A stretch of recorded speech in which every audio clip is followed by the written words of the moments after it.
ಇವತ್ತಿನ video full ನೋಡಿ ಸಖತ್ತಾಗಿರುತ್ತೆ. ನಂಗೂ ಹಂಗೆ ಅನ್ನಿಸ್ತಾ ಐತೆ. ಫೋಟೋ ಫಿಕ್ಸ್ ಮಾಡ್ಕೊಂಡು ನಿನ್ನೆ ಬಾಳೆಕಟ್ಟೆ ಹೊಡೆದಿದ್ನಲ್ಲ, ಅದ್ರ ಅಪ್ಪರ್ ಡೈರೆಕ್ಷನಲ್ಲಿ ಒಂದ್ಸತಿ ಹೊಡಿಬೇಕಿತ್ತು. ಸೊ ಈಗ ಹೊಡಿಯೋಕೆ ಬಂದಿದ್ದೀನಿ, ಬನ್ನಿ ನಿಮ್ಗೆ ತೋರಿಸ್ತೀನಿ.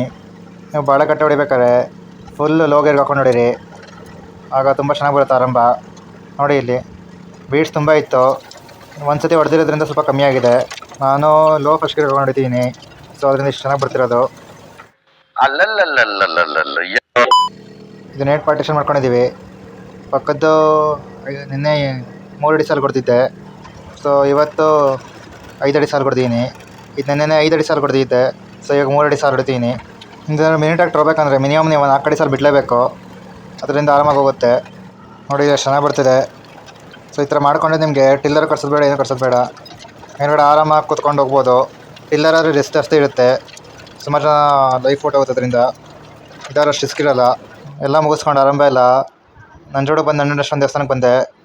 ಗೋಪುರ ಎಷ್ಟು ಚೆನ್ನಾಗಿ ಕಾಣಿಸ್ತಿದೆ ನೋಡಿ. ನಾನು ದೇವ್ರ ದರ್ಶನ ಮಾಡ್ಕೊಂಡು ದಾಸೋಹ ಹೋಗೋಣ ಅಂತ ಬಂದೆ.